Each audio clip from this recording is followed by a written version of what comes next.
Amém. Bom dia, irmãos. Bom dia. Que bom estar aqui mais uma vez. Amém. Antes de nós compartilharmos da palavra, eu estava ali no momento do período de louvor e o Senhor falou algo no meu coração e eu fiquei pensando nisso, né? E queria compartilhar com os irmãos. Nós estávamos num momento de oração, cantando, e o Senhor trouxe uma lembrança, né? Na verdade, a memória de algumas vezes na minha vida em que, de alguma forma, eu limitava o acesso do Senhor a mim. Como assim? Sabe quando você passa, às vezes, por alguma situação, ou você se levanta num dia que não está muito bem, as coisas não acontecem muito bem, ou você passa uma semana onde nada de extraordinário acontece, e às vezes a gente começa a minar o acesso da presença de Deus nas nossas vidas por aquilo que acontece ou deixa de acontecer. E eu fiquei pensando em tantas vezes onde eu poderia experimentar mais do Senhor, mas por olhar circunstâncias ou ver ou deixar de ver aquilo que eu queria, o acesso ao Senhor era bloqueado. E aí eu estava ali orando e o Senhor falava no meu coração de quantos limitadores nós colocamos para ter acesso à presença do Senhor. E acaba que quando nós fazemos isso, irmãos, é como se nós diminuíssemos o poder do Senhor. É como se a gente falasse para Deus que a ação dele nas nossas vidas depende de nós ou daquilo que acontece. Não depende do Senhor. E a verdade é que é totalmente o contrário, né? Aquilo que o Senhor tem para as nossas vidas, quando chega a nós, não é sobre nós, mas de fato é sobre o Senhor. E eu fiquei pensando nisso porque muitas vezes nós cantamos, nós oramos, nós falamos sobre isso, dizendo que é sobre Ele, que aquilo que Ele tem acontece porque Ele tem esse poder, mas muitas vezes essas coisas que vêm sobre nós limitam esse acesso, né? Na verdade, nós nos deixamos limitar por essas coisas e a gente vai levando, né? Vai achando que essa normalidade faz parte de uma vida com o Senhor. E a verdade, irmãos, é que nós irmos ao Senhor e termos algo da parte de Deus, fala sobre o que Ele é, sobre o poder do Senhor, sobre a ação do Senhor. Não necessariamente precisa acontecer algo na sua semana de extraordinário para que você receba algo do Senhor. Você não precisa levantar sentindo algo no seu coração para que Deus fale com você. Você até não precisa estar no dia mais santo para que Deus fale ou ministre algo ao seu coração, porque não é sobre aquilo que nós fazemos, mas é sobre aquilo que o Senhor é. Então, mesmo num dia que a gente não levanta bem, mesmo num dia onde algo não acontece, esse pode ser um dia onde a glória do Senhor pode vir sobre a sua vida e sobre a minha vida. Então, quando a gente vem para as nossas reuniões, mesmo que não seja a palavra que você queria ouvir, ou a música que você mais gosta, ou talvez não é um dia onde necessariamente você queria estar aqui, mas apesar de tudo isso, a presença do Senhor pode vir sobre a sua vida, sobre as nossas vidas, amém? Feche seus olhos, vamos fazer uma oração para nós compartilharmos da palavra, amém? Senhor, eu te louvo mais uma vez, eu te agradeço, Pai, por estar aqui. Eu creio que existe algo do Senhor para nós nessa manhã também na palavra. E eu oro, Deus, para que o Senhor fale conosco. Jesus, fale conosco. Nós queremos te ouvir, nós queremos meditar nas Escrituras, nós queremos, Deus, conscientes e de uma forma racional no Senhor, Pai, prestar esse culto e receber do Senhor aquilo que o Senhor quer trazer para nós. Em nome do Senhor Jesus, que seja uma manhã onde o Senhor seja glorificado mais uma vez, em nome de Jesus. Abre a sua Bíblia comigo no livro de 1 Crônicas, capítulo 15.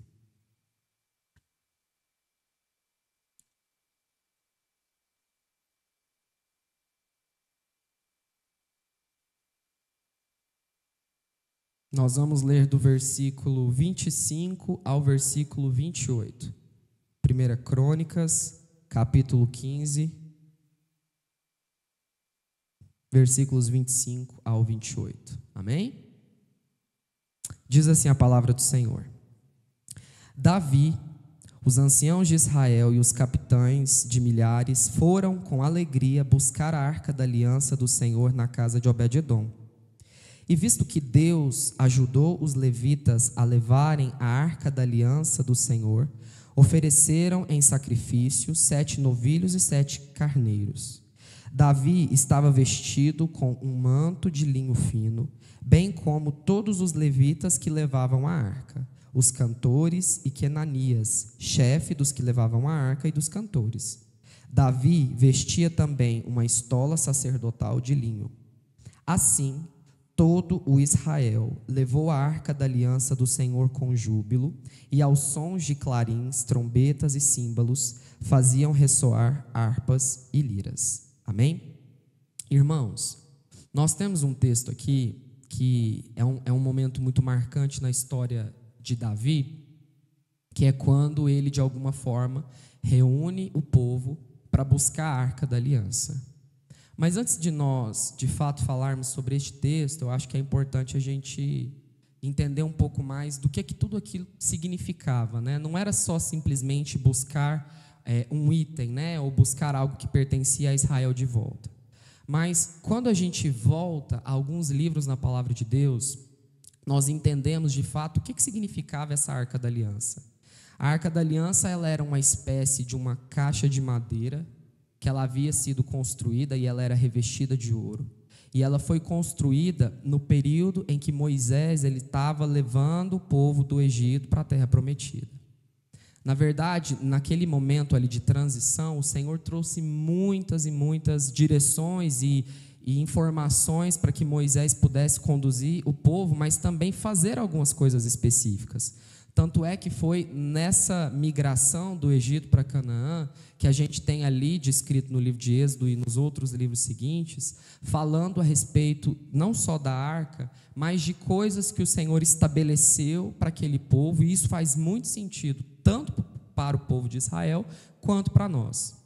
E quando o Senhor dá uma direção para Moisés, dizendo sobre a construção dessa arca, ele dá detalhes da maneira que ele queria que essa arca fosse construída, né? Moisés ele recebeu uma direção do Senhor, e o Senhor capacitou ali alguns homens específicos para construir tudo aquilo que Deus estava direcionando.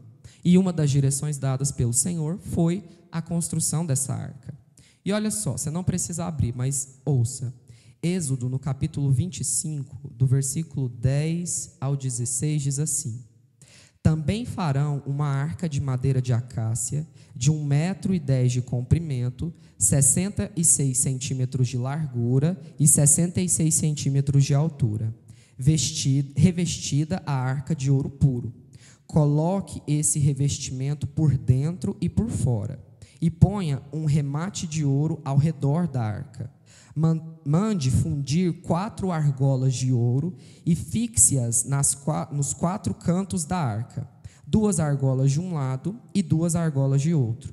Faça também cabos grossos de madeira de acácia e revista-os de ouro. Passe os cabos pela arca nas argolas, nos lados da arca, para que ela possa ser carregada no meio deles. Os cabos ficarão nas argolas da arca e serão tirados delas, e não serão tirados delas. E você porá na arca o testemunho que eu lhe darei. Esse texto aqui, então, às vezes a gente vai fazendo a leitura da Bíblia, né? E tem textos que aparentemente não são tão atrativos, e esse pode parecer ser um deles, né? Está descrevendo medidas, está descrevendo os detalhes, mas a gente percebe como o Senhor era detalhista, né? Como ele gostava que as coisas fossem executadas da maneira que ele direcionou. Então essa arca que foi construída de madeira, revestida de ouro, que tinha argolas e cabos para ser carregada e transportada de um lugar para o outro, ela de fato tinha ali um papel muito interessante na história do povo de Israel. No início, quando essa arca foi construída, como ela foi construída quando o povo estava ali migrando, ela era colocada no tabernáculo que o Senhor direcionou Moisés a construir. Então havia um lugar onde Moisés detalhou, né, alguns itens que o Senhor trouxe para ele, e a Arca da Aliança fazia parte ali do tabernáculo. Não só fazia parte desse tabernáculo, mas lá na frente a gente vai entender que essa arca também fez parte do templo. Depois que Davi e Salomão planejam e edificam o templo ao Senhor, essa arca também vai assumir um lugar de destaque ali. Mas eu quero que você entenda que ali, quando a arca foi construída, ela foi construída e o Senhor deu algumas direções interessantes de coisas que deveriam ser colocadas dentro da Arca da Aliança. A Bíblia fala que o Senhor diz para Moisés guardar ali as tábuas, né, da lei com os mandamentos, a vara de Arão que havia florescido e um vaso com uma porção do maná. E é interessante porque essa arca, que aparentemente era algo natural, a gente pode olhar para esses 3 itens colocados dentro da arca e enxergar ali Deus falando sobre lei, Deus falando sobre juízo e Deus falando sobre provisão. Então, existia também, até nos itens colocados dentro da arca, um sentido. E a construção dessa arca, como eu já disse, ela foi orientada junto com outras peças. Então, quando o Senhor disse para Moisés, edifica o tabernáculo, o Senhor foi dando detalhes da mesa dos pães, do candelabro, da bacia de bronze, todos os utensílios que haviam ali. Mas a Arca da Aliança, ela tinha um papel de destaque, tanto no tabernáculo quanto no templo. Era como se ela fosse o lugar principal ali daquela edificação. O que a gente entende? A gente entende pelas leituras da palavra de Deus que essa arca, ela representava a presença de Deus. Então, é muito mais do que só um objeto. A gente está falando de um objeto que naquele tempo significava a presença de Deus. Você imagina se a gente, nos nossos dias aqui, se existisse um item natural que a gente pudesse olhar e falar, olha, essa taça representa a presença de Deus. Obviamente a gente não iria tratar essa taça de qualquer maneira, você não iria colocar ela em qualquer lugar, você não iria conduzir ela de qualquer forma, porque ela representa algo divino, que é a própria presença do Senhor. Então eu quero que você nessa manhã entenda que para o povo de Israel, naquele contexto, a arca era esse símbolo da presença de Deus. Um símbolo de uma aliança que Deus tinha com o povo de Israel. Estava representado nesse elemento. E na verdade, essa arca também era um lembrete para aquele povo de que Deus estava com eles. É como se eles olhassem para aquele objeto, na verdade, né, eles não tinham acesso ali, mas eles sabiam da existência de um objeto que representava a presença de Deus, que ficava num lugar santíssimo e que ali o Senhor se revelava e trazia direção para o povo, através, né, da vida dos sumos sacerdotes e dos sacerdotes. E o povo de Israel, eles entendiam muito bem o que era esse impacto da presença de Deus. Eles sabiam o que significava e a importância que existia em haver uma presença divina do Senhor constante com eles todos os dias. Olha só que interessante, Êxodo, não precisa abrir também, no capítulo 13, no versículo 21 e 22 diz assim: E o Senhor ia adiante deles de dia numa coluna de nuvem para os guiar pelo caminho, e de noite numa coluna de fogo para os iluminar, para que caminhassem de dia e de noite. Nunca tirou de diante do povo a coluna de nuvem de dia, nem a coluna de fogo de noite. Então, quando o povo de Israel ele estava caminhando pelo deserto, o Senhor se manifestava em sua presença, conduzindo aquele povo como uma coluna de nuvem de dia e uma coluna de fogo à noite. Olha que interessante, aqui fala que o Senhor trazia para aquele povo direção e clareza. A nuvem trazia direção, o fogo trazia clareza. E é isso que essa presença do Senhor carrega não só para aqueles homens, mas para a minha vida e para a sua vida. O Senhor traz com a sua presença nas nossas vidas direção e clareza. De uma forma literal, o povo de Israel então entendia o que era essa presença. É claro que era representada também de outras formas, como essa coluna de nuvem de fogo, mas tudo isso, apesar da simbologia, representa uma presença de Deus constante e diária, e eles entendiam o porquê disso. E é interessante porque em Êxodo 33, acontece um outro fato, que Deus fala para Moisés que não iria seguir com aquele povo para a terra prometida por causa da dureza do coração deles. Falou: ó, vocês vão alcançar a terra, vocês vão, mas eu não vou com vocês mais. E nessa declaração, quando o povo, toma conhecimento disso, a Bíblia diz que o povo se entristece. Por que eles se entristeceram? Porque eles sabiam o que representava a presença de Deus. Êxodo 33:4 diz: e ouvindo o povo esta má notícia, pranteou-se e ninguém pôs sobre si os seus ornamentos, porque eles sabiam que não adiantava chegar naquele lugar sem a presença do Senhor. E Moisés, ele dá um discurso, acho que numa das falas mais emblemáticas da vida dele com o Senhor, deixando muito claro o quanto era importante, ou melhor, o quanto era vital a presença do Senhor para que eles alcançassem aquele lugar. Lá no versículo 15 e 16 de Êxodo 33, a gente tem a fala de Moisés com o Senhor, e ele fala assim: então lhe disse: se a tua presença não for conosco, não nos faça subir daqui. Como, pois, se saberá agora que tenho achado graça aos teus olhos, eu e o teu povo? Acaso não é para andares tu conosco, de modo a sermos separados, eu e o teu povo, de todos os povos que há sobre a face da terra? Então, na verdade, Moisés está dizendo para o Senhor: não adianta nós irmos e alcançarmos se a presença do Senhor não estiver conosco. Você percebe que na mentalidade, não só de Moisés, mas do povo, existia um temor por essa presença de Deus presente na vida deles? Tanto nesses elementos que a gente foi pontuando, como a arca, como a nuvem de fogo, a coluna de fogo, a coluna de nuvem, e tudo aquilo que de alguma forma representava a presença do Senhor caminhando com o povo, eles se importavam com isso. E nas nossas vidas, irmãos, não tem caminho que valha a pena se a presença do Senhor não estiver conosco.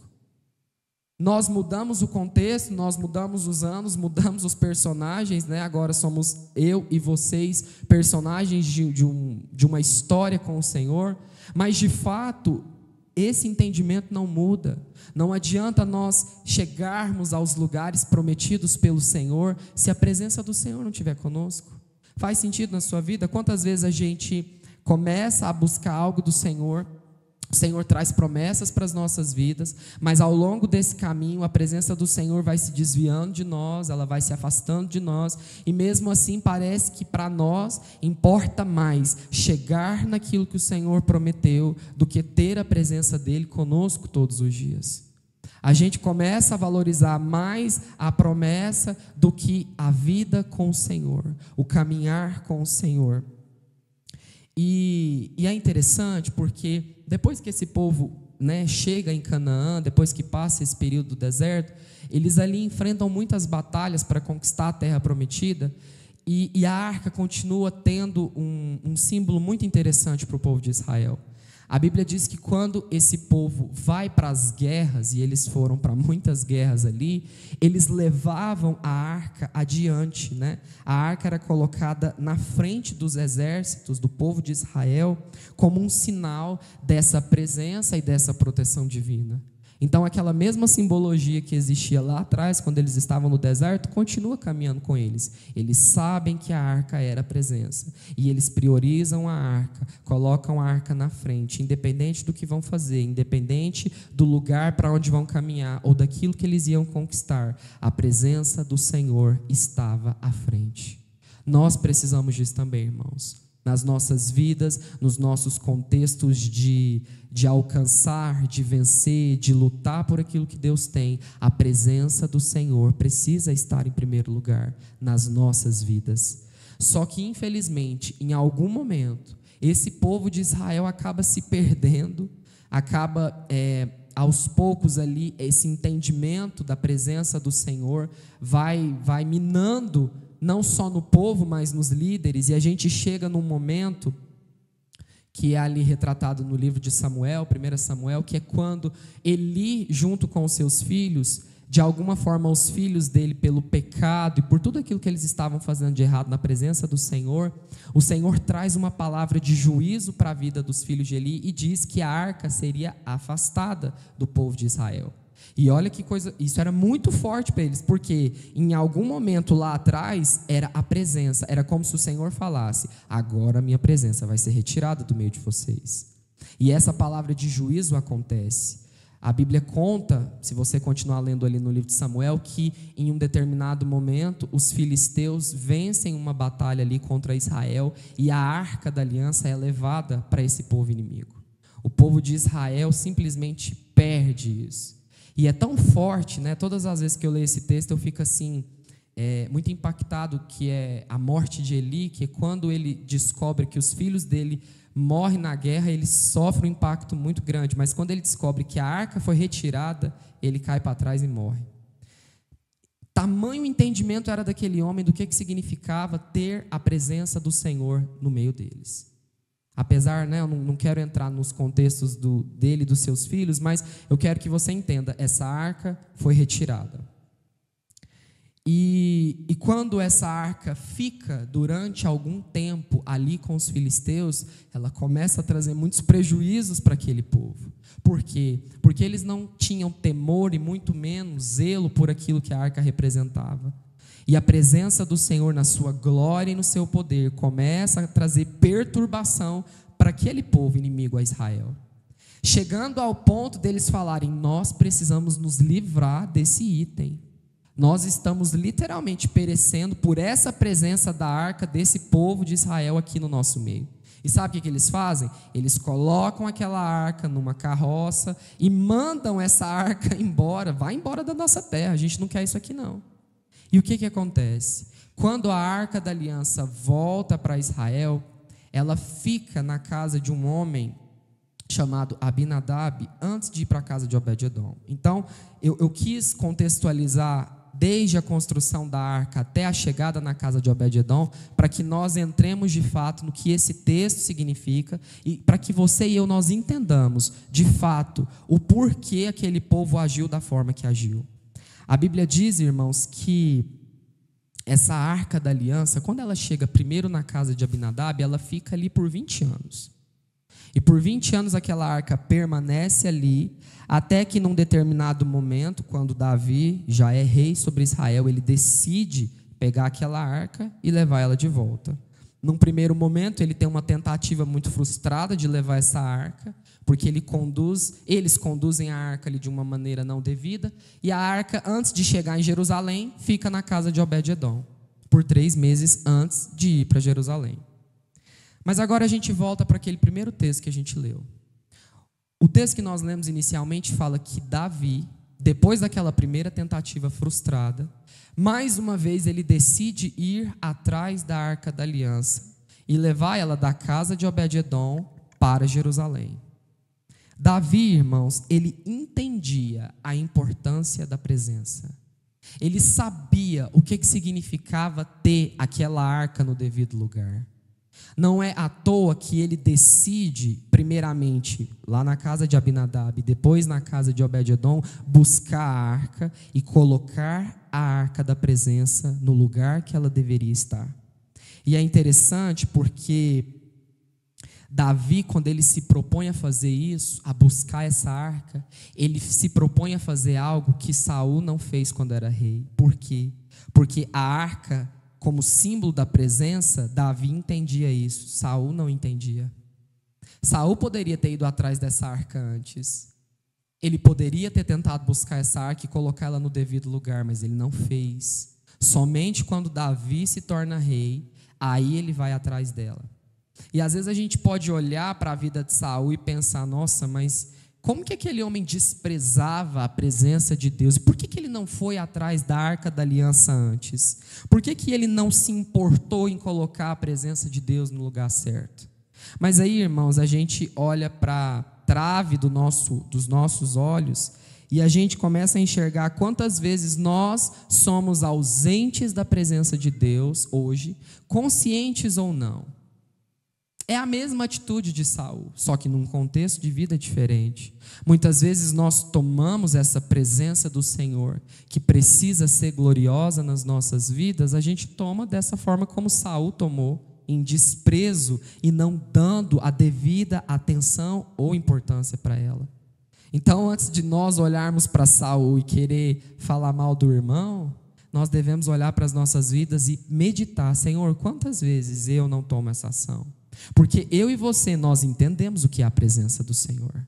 Nós entendemos o que significa. Se você está sentado aqui, de alguma forma, mais ou menos você entende o que é o Senhor e a sua presença. E nós, infelizmente, por muitas vezes também caminhamos dessa forma, em desprezo dessa presença no lugar devido nas nossas vidas. No capítulo 13 de 1 Crônicas, a gente está falando aqui nesse contexto, quando a arca estava lá na casa de Abinadab, e Davi tenta buscar ela, né?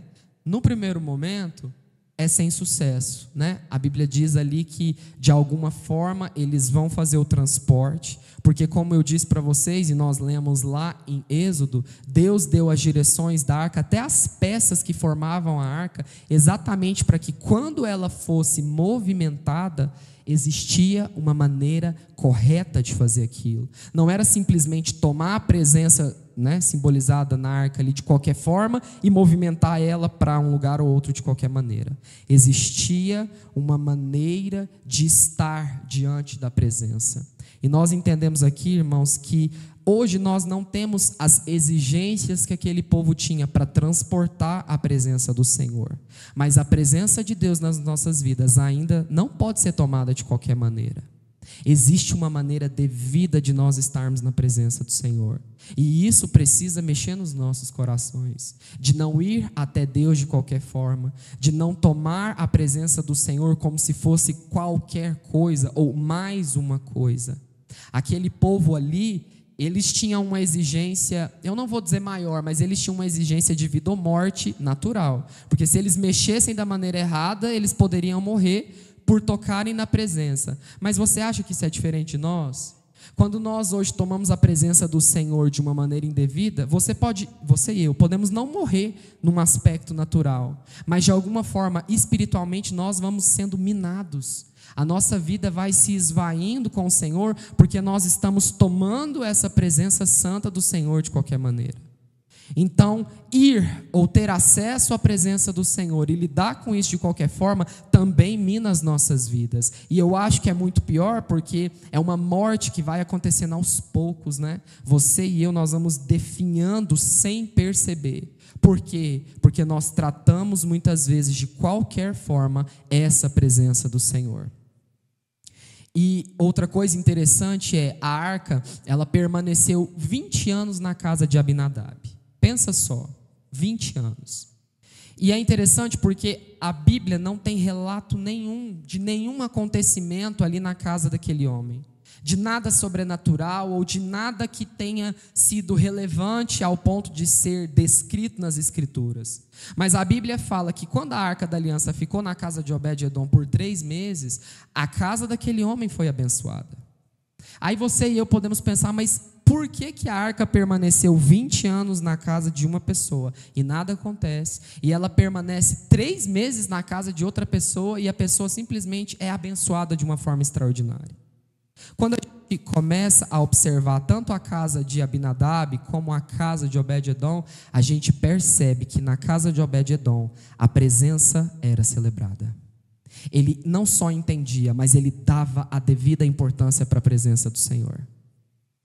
Apesar de não ter relatos, né, como eu disse, falando sobre esse período na casa de Abinadab, tem algumas coisas que nos fazem meditar em como era o coração daqueles homens.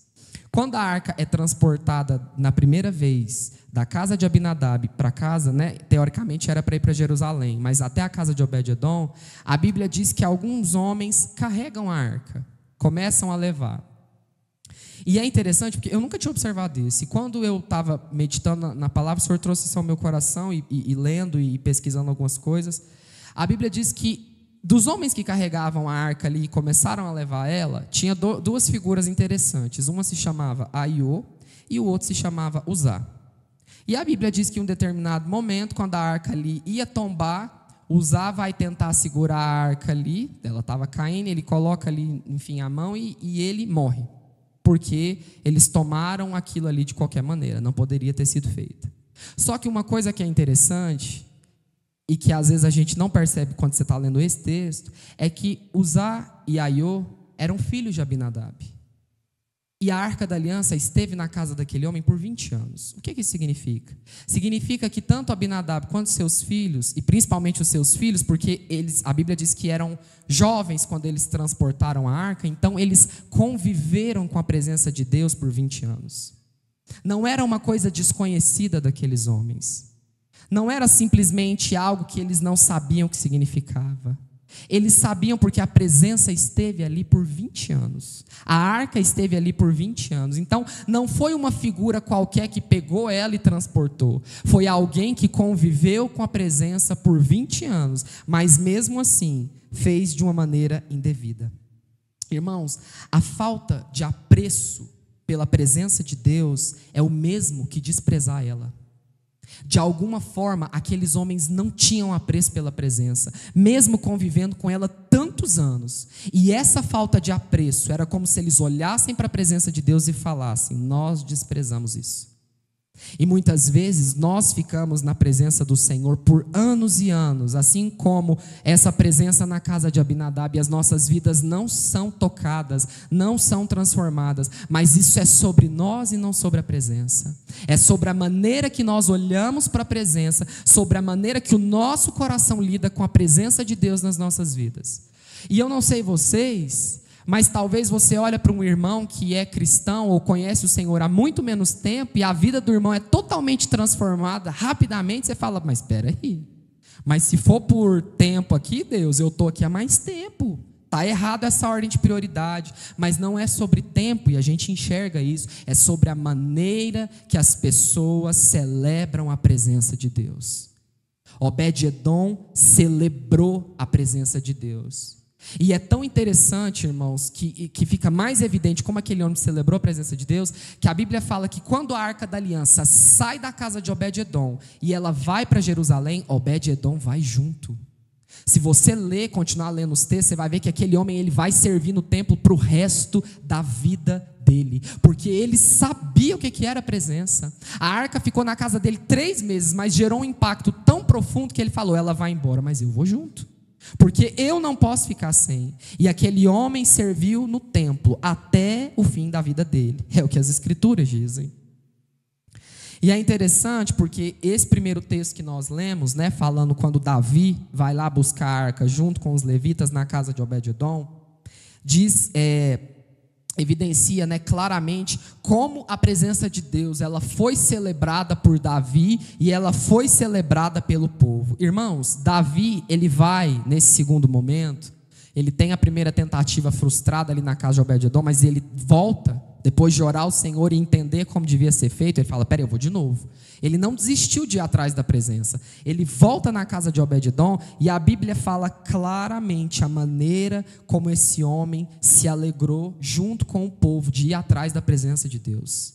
Hoje nós não temos uma arca, como eu falei, como um símbolo natural, como uma maneira física de ver a presença de Deus, mas nós temos acesso a Deus pela obra de Cristo na cruz. Então nós também temos acesso à presença como aquele povo teve em querer buscar essa arca e colocar no lugar certo. O texto ele aponta essa alegria do povo, e no versículo 15, no versículo 25 do capítulo 15, ali diz que Davi e o povo que foi buscar a arca foram com alegria. E no original, irmãos, essa palavra alegria, ela significa simra. Simra no hebraico significa júbilo, satisfação, prazer, feliz resultado, assunto prazeroso. Olha a maneira que aquele povo foi buscar a presença de Deus. A maneira como eles tratavam a presença, esse resgate da presença de Deus para ir para o lugar certo. E aí, irmãos, nós nos colocamos nesse lugar. Como nós nos portamos diante da presença do Senhor? Existe em nós essa alegria de estar ou de resgatar a presença do Senhor nas nossas vidas? Existe uma alegria no seu coração quando de alguma forma você vai ao encontro do Senhor? Seja aqui, seja na sua casa, seja da maneira que for, no lugar que for, quando você se direciona até Deus, você entende de uma maneira consciente isso? Você celebra a presença do Senhor dessa maneira? O que é muito difícil é porque para muitos de nós não vivemos esse contexto de Davi, desses homens, mas para muitos de nós esse privilégio do acesso tem roubado a nossa reverência. A gente tem um privilégio grande de acessar o Senhor e isso rouba a nossa reverência da presença. A gente começa a tratar a presença do Senhor, que não está mais num objeto, mas é a própria presença do Senhor, de uma maneira qualquer. E aí nós agimos como Saul, nós agimos como Abinadab, nós simplesmente não celebramos a presença do Senhor nas nossas vidas. E desde quando aquela arca foi criada, lá atrás, no período em que Moisés estava no deserto com o povo, o Senhor trouxe, através das direções e da maneira que a arca foi construída, Ele trouxe instruções dizendo que quando essa arca fosse transportada, a arca deveria ser transportada pelos levitas, segundo e seguindo as direções que o Senhor tinha dado. E é interessante porque nós, hoje, nós somos carregadores dessa presença de Deus. Nós somos, de alguma forma, essa figura desses levitas que carregam a arca do Senhor. E entender que a arca precisa ser carregada pelos levitas é entender que carregar a presença de Deus exige de nós santificação. Os levitas eram homens separados para servir no templo e para fazer os afazeres da casa do Senhor. Nós, como esses homens e mulheres que carregam a presença do Senhor, precisamos ir até Ele com o coração santo, buscando santificação para estar diante da presença. Como eu falei, a arca não ficava diante de qualquer pessoa, a arca não podia ser transportada de qualquer forma, e nós, da mesma forma, hoje, precisamos nos portar diante da presença do Senhor com zelo, e em busca de uma vida santa. A presença, ela não mudou. A presença de Deus, ela ainda é a mesma, e a reverência pela presença também não mudou. Apesar do contexto não ser o mesmo, essa presença precisa ser carregada. E no tempo em que nós vivemos, irmãos, nós precisamos entender que a presença do Senhor, ela precisa ser resgatada todos os dias. Todos os dias você precisa fazer o resgate pela presença do Senhor. Todos os dias você precisa ir atrás dessa porção de Deus para a sua vida. E assim como foi descrito, existe uma maneira certa, existe um proceder de como agir, existe um proceder de como carregar e existe uma maneira devida de fazer isso. Nós, como igreja, irmãos, nós perdemos a alegria da presença. Nós perdemos a alegria como aquele povo teve de ir até o Senhor e de querer ansiar por essa presença. Nós celebramos hoje muito mais coisas e pessoas do que o Senhor. Você já parou para pensar como nós, no nosso dia a dia, nós celebramos uma casa que Deus nos dá, um carro que Deus te dá, um emprego que você ora, como nós celebramos a chegada de um filho, como nós celebramos o aniversário das pessoas ou tantas outras coisas. Nós temos apreço por essas coisas, mas nós não temos apreço pela presença. Pela presença nós tratamos com desprezo, nós nos levantamos todos os dias e tudo aquilo que envolve a presença, muitas vezes, eu vou ler a Bíblia mais uma vez, espera aí que eu vou orar mais uma vez, eu vou para a igreja mais uma vez, tudo aquilo que é símbolo da presença, do acesso de Deus para as nossas vidas, não tem apreço. É como se nós não valorizássemos isso e olhássemos para isso de qualquer forma. Irmãos, como igreja, nós precisamos resgatar isso. É chegar diante do Senhor e derramar esse coração na presença. É mesmo que e como eu disse no início, por essa fala do Senhor ao meu coração hoje de manhã, no início do culto, não é que algo extraordinário tem que acontecer nas nossas vidas todos os dias.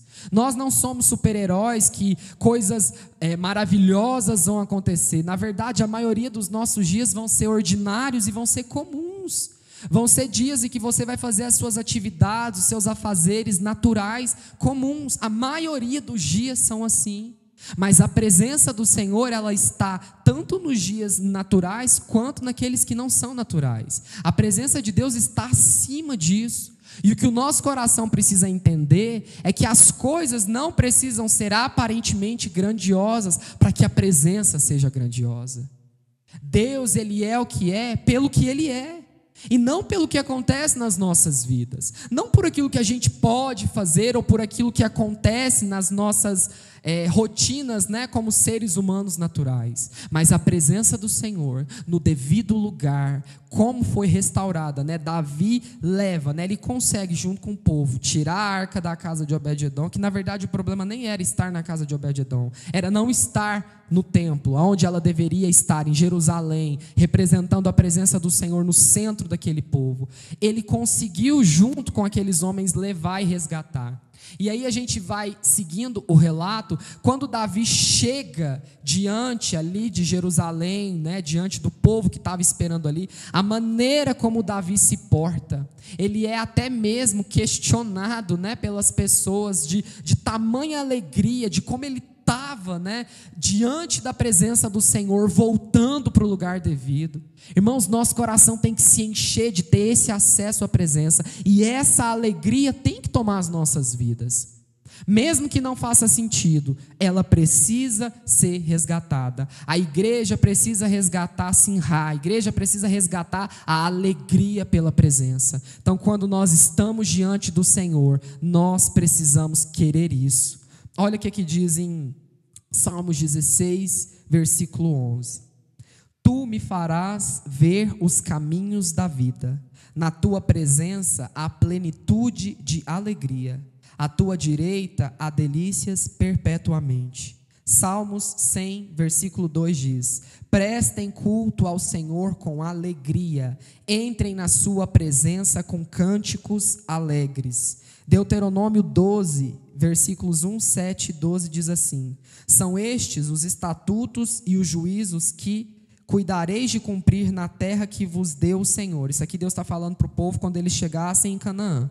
Deus dos vossos pais, para possuirdes todos os dias que viveres sobre a terra. Lá comereis perante o Senhor vosso Deus e vos alegrareis em tudo o que fizerdes, vós e as vossas casas, no que vos tiver abençoado o Senhor o vosso Deus. E vos alegrareis perante o Senhor vosso Deus, vós e os vossos filhos, as vossas filhas, os vossos servos, as vossas servas, e o levita que mora dentro das vossas cidades e que não tem porção nem herança convosco. Deus em todo tempo dizendo para nós estarmos alegres diante da presença dEle, que existe alegria em estar diante da presença dEle. E às vezes, irmãos, você está vivendo um momento da sua vida espiritual onde parece que as coisas não têm mais sentido, mas é porque falta você resgatar a alegria pela presença.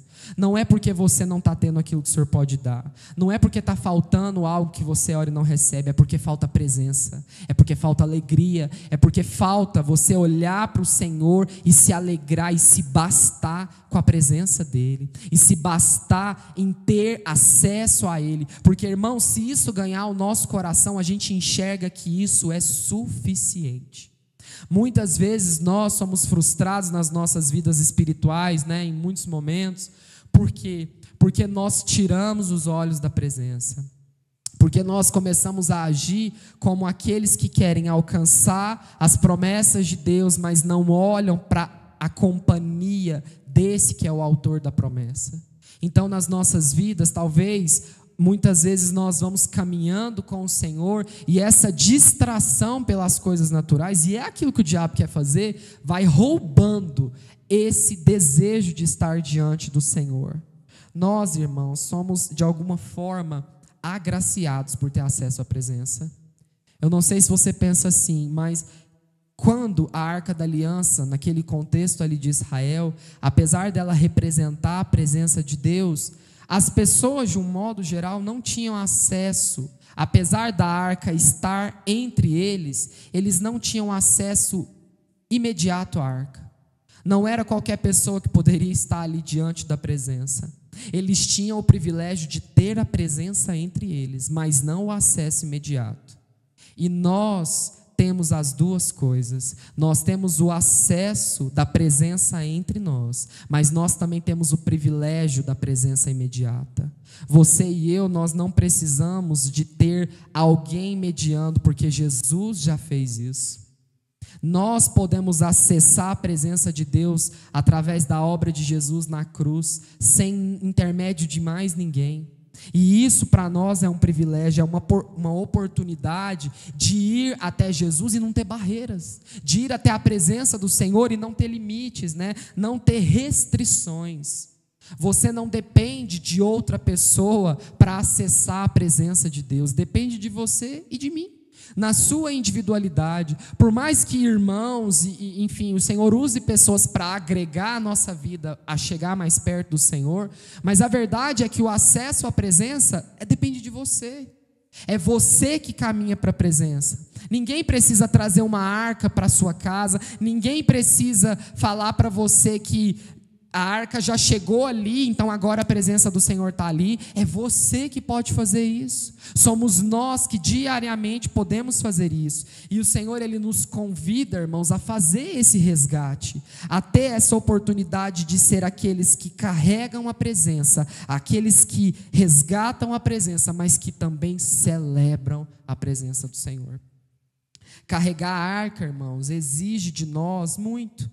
Nós precisamos entender que ir até essa presença do Senhor é sim uma exigência de uma entrega total.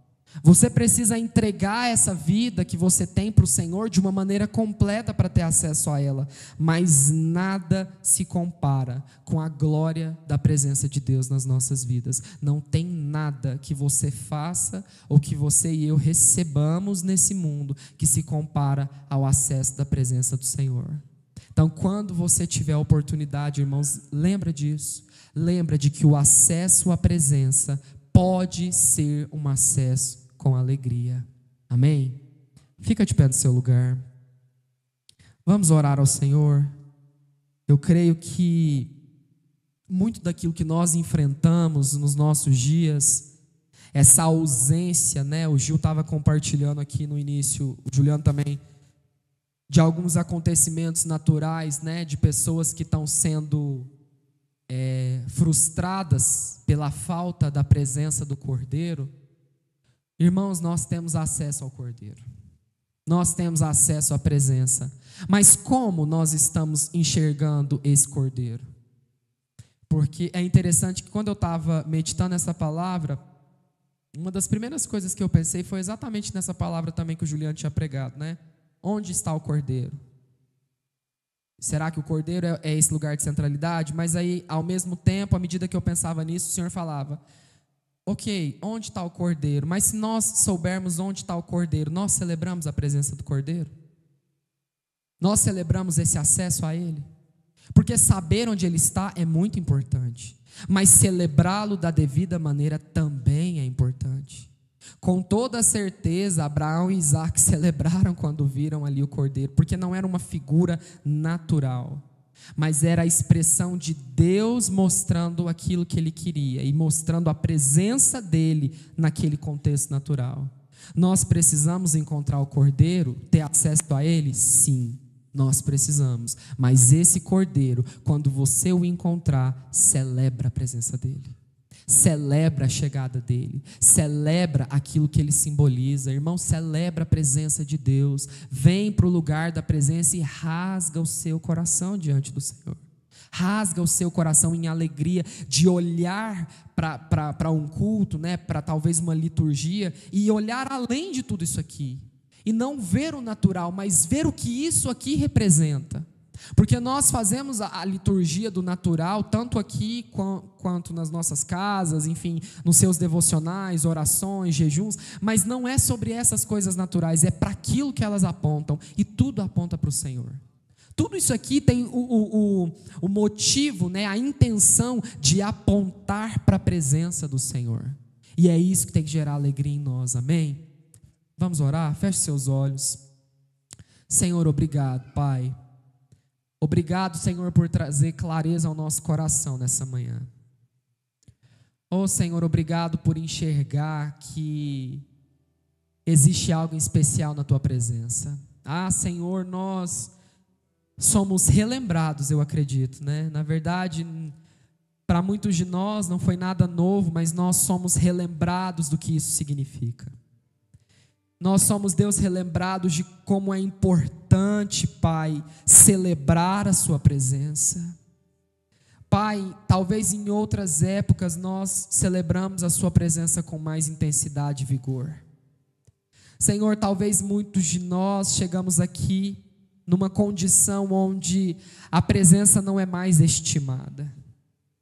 Oh Senhor, resgata nos nossos corações o desejo de te adorar e de celebrar o Senhor por aquilo que o Senhor é.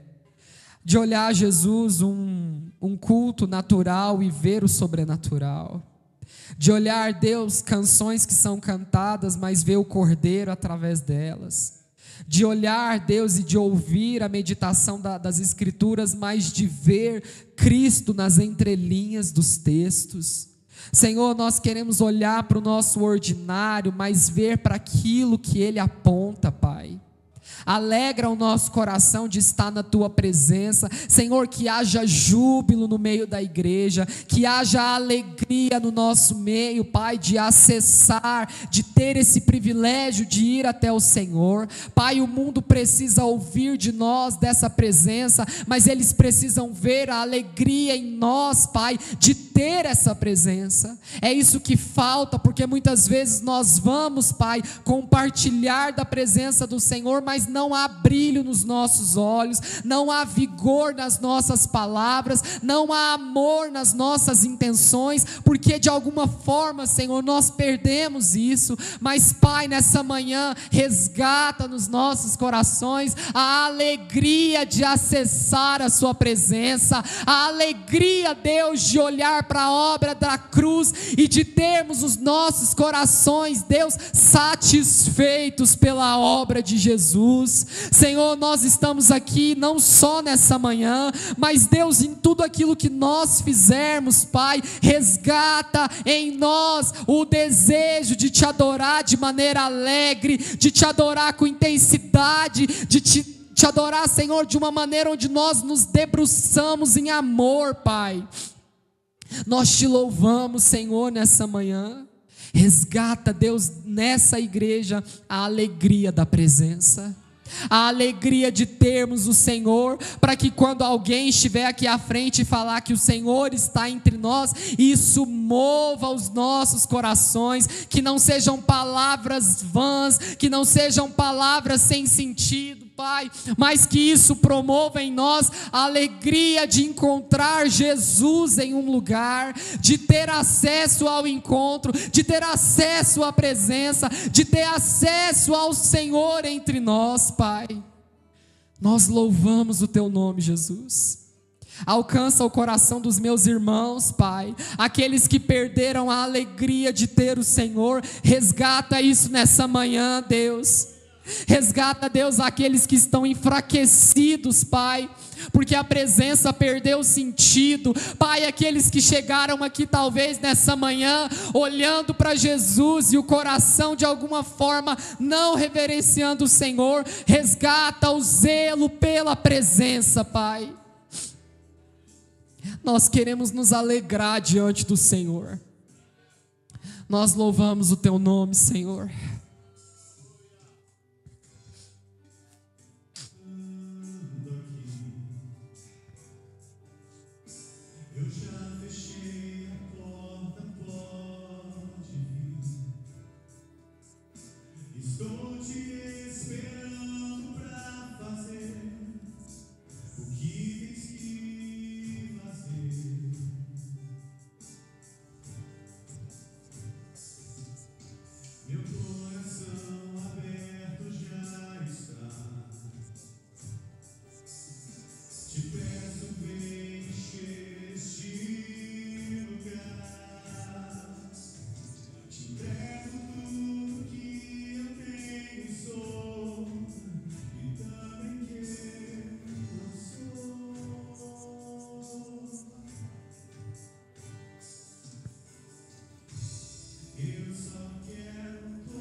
Você consegue expressar palavras de alegria ao Senhor? De gratidão à presença dEle? Se você consegue, fale para o Senhor. Deixa Ele ouvir de você a expressão de amor por ter acesso à presença, de louvar e celebrar Ele. Diga a Ele de fato aquilo que isso representa. E se você está em um lugar onde isso não tem sentido, ore e fale: Senhor, resgata isso no meu coração. Senhor, eu perdi a alegria da presença. Eu perdi, Deus, a alegria de tê-lo. Pai, resgata isso dentro de mim. Rasga o seu coração, meu irmão, diante do Senhor e fala: Deus, eu preciso disso novamente. É isso, Pai, que vai fazer sentido na minha vida. É isso, Deus, que vai me levar para mais perto do Senhor. É isso, Deus, que vai fazer eu trilhar a minha corrida até o final. Porque todos os dias, Pai, eu quero me alegrar diante do Senhor. Porque todos os dias eu quero olhar com zelo, Pai, para o Senhor e com amor. Nós expressamos, Deus, o nosso coração a Ti. Obrigado, Jesus, obrigado pela presença. Oh Deus, acessa os nossos corações, Pai, faça a Tua obra.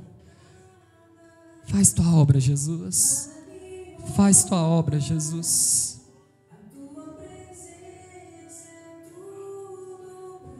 Senhor, é a presença que nós queremos, Pai. Oh Jesus.